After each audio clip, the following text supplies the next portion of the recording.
Travel with ജ്യോതിസിന്റെ ഒരു പുതിയ വീഡിയോയിലേക്ക് ഏവർക്കും സ്വാഗതം. കാനഡ ഇവിടെയുള്ള ആളുകളെ നാട് കടത്തുന്നു. നമ്മുടെ ആളുകളെ കൊണ്ട് കാനഡ മടുത്തു. ഇനി കാനഡയിലേക്ക് പോയിട്ട് ഒരു കാര്യമില്ല. ഇവരെ എല്ലാം കൂടെ തിരിച്ചു പറഞ്ഞു വിടാൻ പോവുകയാണ്. ആയിരക്കണക്കിന് ആളുകൾ ഡീപ്പോർട്ടേഷൻ ഭീഷണിയിൽ നിൽക്കുന്നു.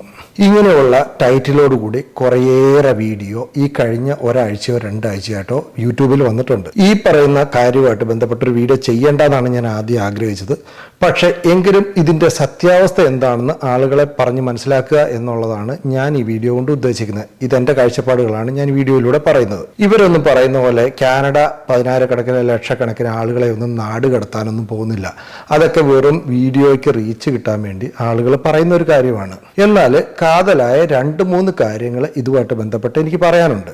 കഴിഞ്ഞ 6-7 വർഷത്തെ ഇവിടുത്തെ ടെമ്പററി ആയിട്ട് ഇങ്ങോട്ട് മൂവ് ചെയ്തവരുടെ എണ്ണം വളരെയധികം കൂടുതലാണ്. അതിൽ പ്രധാനപ്പെട്ടത് സ്റ്റുഡന്റ് വിസയിൽ വന്ന ആളുകളും പിന്നെ ഇവിടെ വർക്ക് പെർമിറ്റിൽ അല്ലെങ്കിൽ LMIAൽ കാനഡയിലേക്ക് വന്നവരും, അതുകൂടാതെ ഈ സ്റ്റുഡന്റ് വിസയോ അല്ലെങ്കിൽ LMIAൽ വന്നിരിക്കുന്നവരുടെ സ്പോസ് ആയിട്ട്, അതായത് ഫാമിലി മെമ്പേഴ്സ് കാനഡയിലേക്ക് മൂവ് ചെയ്ത് ഇങ്ങനെയുള്ള ആളുകളെല്ലാം വളരെയധികം കാനഡയിലേക്ക് ഇപ്പൊ കൂടുതലാണ്. അതായത് കഴിഞ്ഞ 6-7 വർഷത്തെ ഇവിടുത്തെ ഇമിഗ്രേഷൻ നിരക്ക് നോക്കിയാൽ അതുപോലെ വർദ്ധിച്ചിട്ടുണ്ട്. അപ്പൊ ഈ വർദ്ധിച്ച ആളുകളുമായിട്ട് ബന്ധപ്പെട്ട് 2 കാര്യങ്ങളാണ് ഇപ്പൊ കാനഡയുടെ കൺസേണുകളുള്ളത്.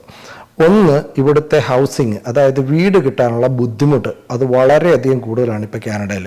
ഇത്രയും ആളുകൾ ഈ കാനഡയിലേക്ക് മൂവ് ചെയ്തതോടുകൂടി ഇവിടെയുള്ള ആളുകൾക്ക് ഒരു വീട് കണ്ടെത്താൻ ബുദ്ധിമുട്ട്. അത് പുതിയ വീട് വാങ്ങിക്കാനായിക്കോട്ടെ അല്ലെങ്കിൽ വാടകയ്ക്ക് എടുക്കാനും ശരിക്കും ബുദ്ധിമുട്ട് അനുഭവപ്പെടുന്നുണ്ട്. കാരണം മുമ്പ് $600-700 വരെ നമുക്കൊരു നല്ല വീട് കിട്ടിയിരുന്നത് ഇപ്പോൾ 1,800-2,000 ഒക്കെ ആകുന്നുണ്ട് ഒരു 2 ബെഡ്റൂം റൂമിനൊക്കെ.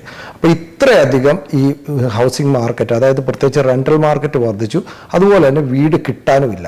ഈ ഒരു സാഹചര്യത്തിൽ കാനഡയ്ക്ക് ചില കടുത്ത നടപടികളിലേക്ക് നീങ്ങേണ്ടി വരുന്നുണ്ട്. അതാണ് ഒരു കാരണം. 2, ലേബർ മാർക്കറ്റ്. അതായത് ഇത്രയധികം ആളുകൾ കാനഡയിലേക്ക് വന്നതോടുകൂടി ഇവിടെ ജോലി കിട്ടാൻ നല്ല രീതിയിൽ ബുദ്ധിമുട്ട് അനുഭവപ്പെടുന്നുണ്ട്. ഈ ഒരു ജോലി ഒരാൾ ലിസ്റ്റ് ചെയ്ത് കഴിഞ്ഞാൽ 200-300 പേരൊക്കെ അതിനകത്ത് ആപ്ലിക്കേഷൻ കൊടുക്കുകയും അല്ലെങ്കിൽ വലിയ ക്യൂ ഒക്കെ ആയിട്ട് നിൽക്കുന്ന ഒരു സാഹചര്യം വരെ ഉണ്ടായിട്ടുണ്ട്. ഇത് കാനഡയിൽ ഇവിടെയുള്ള ആളുകൾക്ക് ജോലി കിട്ടാനായിട്ട് ശരിക്കും ബുദ്ധിമുട്ട് അനുഭവപ്പെടുന്നുണ്ട്. ഈ 2 കാര്യത്തിൽ ഗവൺമെന്റിന് വളരെയധികം പ്രഷറുണ്ട്. പ്രത്യേകിച്ച് കാനഡ ഇലക്ഷനൊക്കെ വരികയാണ്. അപ്പോൾ ജനങ്ങളെ സാറ്റിസ്ഫൈ ചെയ്യാനുള്ള ചില തീരുമാനങ്ങൾ ഈ ഗവൺമെന്റിന് എടുത്തേ മതിയാവൂ.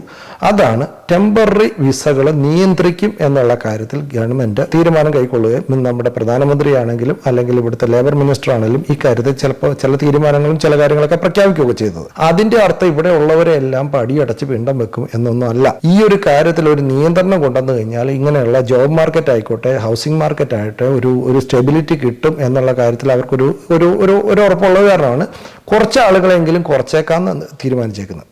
പക്ഷേ അതേ സാഹചര്യത്തിൽ കാനഡ ഇവിടെയുള്ള ഇമിഗ്രൻസിനോട് വളരെ മൃദു സമീപനമാണ് ഇത്രയും കാലവും സ്വീകരിച്ചുകൊണ്ടിരിക്കുന്നത്. ഇനിയും അങ്ങനെയൊക്കെ തന്നെ ആയിരിക്കും എന്നാണ് ഞാൻ പ്രതീക്ഷിക്കുന്നത്. കാരണം കാനഡയുടെ ഒരു രീതി അതാണ്. അതായത് ഇവിടെ വന്നിരിക്കുന്ന പ്രവാസി ആയിക്കോട്ടെ, ഇവിടുത്തെ നേറ്റീവ് ആയിട്ടുള്ള ആൾക്കാരായിക്കോട്ടെ, ഈ 2 കൂട്ടരോടും വളരെ നല്ല ഒരു മൃദു സമീപനമാണ് ഇത്രയും കാലമായിട്ട് കാനഡ സ്വീകരിച്ചിരിക്കുന്നത്. അവരുടെ ഈ ഒരു കാഴ്ചപ്പാടോടുകൂടി തന്നെയാണ് ഇത്രയും ആളുകൾ കാനഡയിലേക്ക് എത്താനുള്ള കാരണം. പലപ്പോഴും വിസിറ്റ് വിസ പോലും വളരെയധികം ആളുകൾ കാനഡയിൽ എത്തിയിട്ടുണ്ട്. കാരണം ഫാമിലിയിലേക്ക് ആളുകൾക്ക് വിസിറ്റ് വിസ വെച്ചാൽ ഒട്ടുമിക്ക പ്രൂവ് ചെയ്ത് 10 വർഷത്തേക്കൊക്കെ വിസ കൊടുത്താണ് വിടുന്നത്. അപ്പോൾ ഇത്രയധികം കാനഡയിലേക്ക് ആളുകൾ വരാനുള്ള കാരണവും കാനഡയുടെ ഈ ഒരു മൃദു സമീപനമാണ്. പക്ഷേ ഇതിങ്ങനെ മുന്നോട്ട് പോയി കഴിഞ്ഞാൽ ഇത് ഇനിയും വലിയ ഇമ്പാക്റ്റ് ഉണ്ടാകും എന്നുള്ളതിൻ്റെ അടിസ്ഥാനത്തിലാണ് കുറച്ചേക്കാം എന്ന് തീരുമാനിച്ചത്. പക്ഷേ പൂർണ്ണമായിട്ടും ഈ ഒരു ടെമ്പററി വിസക്കാരെ ഇവിടുന്ന് ഒഴിവാക്കാൻ അവരെ കൊണ്ട് സാധിക്കുകയില്ല എന്നുള്ളതാണ് ഒരു സത്യം. കാരണം ഈ നോർമൽ ജോലികൾ, അതായത് ഈ ടിം ഹോട്ടൽസ് ആയിക്കോട്ടെ, മക്ഡൊണാൾഡ്സ് ആയിക്കോട്ടെ, വാൾമാർട്ട് ആയിക്കോട്ടെ, അങ്ങനത്തെ ഗ്രോസറി ഷോപ്പുകളോ അല്ലെങ്കിൽ ഫാസ്റ്റ് ഫുഡ് ചെയിനിൽ വർക്ക് ചെയ്യുന്നതിൽ ഒരു 80-90% ആളുകളും നമ്മുടെ ഇതുപോലുള്ള ടെമ്പററി വിസക്കാരാണ്. അതായത് നിങ്ങളൊന്ന് ഒരു ടിം ഹോട്ടൽസിലേക്ക് പോയി നോക്കുക. അവിടെ 15 പേര് വർക്ക് ചെയ്തിട്ടുണ്ട്. 12 പേരും സ്റ്റുഡൻസോ അല്ലെങ്കിൽ അതുമായിട്ട് ബന്ധപ്പെട്ട അടുത്തിടയ്ക്ക് കാനഡയിലേക്ക് മൂവ് ചെയ്ത ആളുകളോ ആയിരിക്കും. അപ്പോൾ ഇത്ര ആളുകളെ പെട്ടെന്ന് മാറ്റി ഈ നേറ്റീവ്സിനെ എടുക്കുക എന്ന് പറയുന്നത് അത്ര എളുപ്പമുള്ള കാര്യമൊന്നുമല്ല. നേറ്റീവ്സ് ഒന്നും അത്രയും കുറഞ്ഞ ശമ്പളത്തിൽ ജോലി ചെയ്യാൻ തയ്യാറാകുകയല്ല. ഈ $15-16 മാസം ഒരു മണിക്കൂറിന് കിട്ടുന്ന രീതിയിൽ വർക്ക് ചെയ്ത് കഴിഞ്ഞാൽ ഒരു മാസം അവർക്ക് $1,700-1,800 ഇതുപോലുള്ളൊരു ഷോപ്പിൽ വർക്ക് ചെയ്ത ഒരാൾക്ക് കിട്ടുന്നത്. കിട്ടുന്നത്. അതുകൊണ്ട് ഇന്നത്തെ ഒരു സാഹചര്യത്തിൽ റെന്റ് കൊടുക്കാൻ പോലും തികയില്ല. അത് കാരണം തന്നെ ഇങ്ങനെ ഒരു മേഖലയിലേക്ക് അധികം നേറ്റീവ്സ് ഒന്നും ചാടി കയറി വീഴുമൊന്നുമില്ല. അപ്പം ഇതുപോലുള്ള വലിയ ഫാസ്റ്റ് ഫുഡ് ചെയിനിൽ നിന്ന് നല്ലൊരു പ്രഷർ ഈ ഗവൺമെൻറ്റിന് ഉണ്ടാകും എന്നുള്ള കാര്യത്തിൽ സംശയമില്ല. കാരണം ഗവൺമെൻറ് എന്ന് പറയുന്ന സാധാരണ പൗരന്മാരും അതുപോലെ തന്നെ ബിസിനസ് അതുമായിട്ട് ബന്ധപ്പെട്ട ആളുകളും എല്ലാം കൂടെ കൂടി നിൽക്കുന്ന ഒരു സമ്പ്രദായമാണല്ലോ. അപ്പോൾ അവിടുന്ന് ഒരു ന്യായമായ പ്രഷർ തന്നെ തീർച്ചയായും വരും എന്നുള്ള കാര്യത്തിൽ ഒരു സംശയമില്ല. കാരണം ഇനി ഗവൺമെൻറ് അങ്ങനെ ഒരു തീരുമാനമായിട്ട് മുന്നോട്ട് പോയി കഴിഞ്ഞാൽ ഇന്ന് ടിം ഹോട്ടൽസിലോ $1.25 $2 കിട്ടുന്ന ചായ, അത്ര $2 കിട്ടുന്ന ചായക്ക് $5 മുകളിലാകും. കാരണം നേറ്റീവ്സിനെ ഫില്ല് ചെയ്യണമെങ്കിൽ കൂടുതൽ ശമ്പളം കൊടുക്കേണ്ടി വരും. കൂടുതൽ ശമ്പളം കൊടുത്തു കഴിഞ്ഞ് കഴിഞ്ഞാൽ ഇതിൻ്റെ വസ്തുക്കളുടെ വില കൂട്ടേണ്ടി വരും. ഇൻഫ്ലേഷൻ അല്ലെങ്കിൽ വിലക്കയറ്റം എന്ന് പറയുന്നത് ഇതിൻ്റെ 10 ഇരട്ടിയായി മാറും ഇങ്ങനെ ഒരു തീരുമാനം പൂർണ്ണമായി കൈക്കൊണ്ടാൽ. അപ്പം അതിനൊന്നും ഗവൺമെൻറ് പോകാനായിട്ട് ഒരു സാധ്യതയും ഞാൻ നോക്കിയിട്ട് കാണുന്നില്ല. കാനഡയിലേക്ക് വന്നു കയറിയേക്കുന്ന എല്ലാവർക്കും PR കിട്ടുന്നൊന്നും അവരൊരിക്കലും ഗ്യാരണ്ടി പറഞ്ഞിട്ടില്ല. ഇപ്പോൾ സ്റ്റുഡൻറ്റ് വിസയിൽ വരുന്നവർക്ക് തന്നെ അവർക്കറിയാം ഇത് സ്റ്റുഡൻറ്റ് വിസയാണ്, അതിനുശേഷം വർക്ക് പെർമിറ്റ് കിട്ടും, വർക്ക് പെർമിറ്റിന് ശേഷം PR ആയില്ലെങ്കിൽ അവർ തിരിച്ചു പോകേണ്ടി വരുന്നുള്ളത്. അത് ഏത് രാജ്യത്താണെങ്കിലും അത് വസ്തുതയാണ്. അപ്പം ആ ഒരു വസ്തുത മനസ്സിലാക്കിയാണ് ഈ ലക്ഷങ്ങൾ മുടക്കിയാണ് കാനഡയിലേക്ക് വന്നിരിക്കുന്നത്. അപ്പോൾ ഇവർക്ക് ചിലവർക്കൊക്കെ തിരിച്ചു പോകേണ്ടതൊക്കെ വന്നേക്കാം. എങ്കിലും ഓവറോൾ കുറച്ച് പേർക്കൊക്കെ PR കിട്ടും. അതും പ്രത്യേകിച്ച് ലക്കാണ് ഇപ്പോഴത്തെ ഒരു സാഹചര്യത്തിൽ. ലക്കുള്ളവർക്കൊക്കെ PR കിട്ടും, ലക്കില്ലാത്തവർക്ക് ചിലവർക്ക് തിരിച്ചു പോകേണ്ടത് തന്നെ വരും. കാരണം ഈ ലക്ഷക്കണക്കിന് വന്നിരിക്കുന്ന ആൾക്കാരൊന്നും ഇവിടെ PR കിട്ടി മുന്നോട്ട് പോകും എന്ന് എനിക്ക് തോന്നുന്നില്ല. പക്ഷേ എങ്കിൽ പോലും പൂർണ്ണമായിട്ട് ആളുകളെ അങ്ങ് നാട് കടത്തിക്കളയാം എന്നുള്ള രീതിയിലുള്ള തീരുമാനങ്ങളൊന്നും കാനഡ പൊതുവെ എടുക്കാറില്ല. കാരണം നമ്മളോടൊക്കെ വളരെ സ്നേഹത്തോടു കൂടിയാണ് ഗവൺമെൻറ്റുകളും ബാക്കിയുള്ളവരൊക്കെ ചെയ്യുന്നത്. നമ്മളോട് ഒരു വ്യത്യസ്തരായി ഇവിടുത്തെ നേറ്റീവ് നിങ്ങൾ വന്നു ചേർന്നവർ അങ്ങനെയുള്ള ഒരു പരിധിയിലപ്പുറമുള്ള അങ്ങനെയുള്ള തിരിച്ചു വ്യത്യാസങ്ങളൊന്നും ഇവിടെ ഗവൺമെൻറ് കാണിക്കാറില്ല. അത് നയരൂപീകരണത്തിലാണെങ്കിലും അത് കാണിക്കാറില്ല.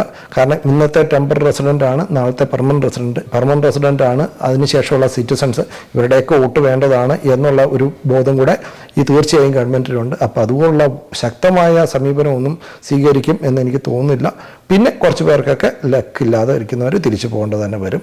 അപ്പോൾ ഇതാണ് വസ്തുത. ഈ ആളുകളെ എല്ലാം കൂടെ കാനഡ നാട് കടത്താനൊന്നും പോകുന്നൊന്നുമില്ല. പിന്നെ ഇതിനോട് കൂട്ടി വായിക്കേണ്ട ഒരു കാര്യമാണ് ഈ LMIA വിൽപ്പന. നമ്മുടെ നാട്ടിൽ നിന്നൊക്കെ എത്രയോ ആളുകൾ വൻ ലക്ഷങ്ങൾ കൊടുത്തിട്ട് കാനഡയിലേക്ക് ഈ LMIAയിൽ വന്നിട്ടുണ്ടെന്നറിയാവോ?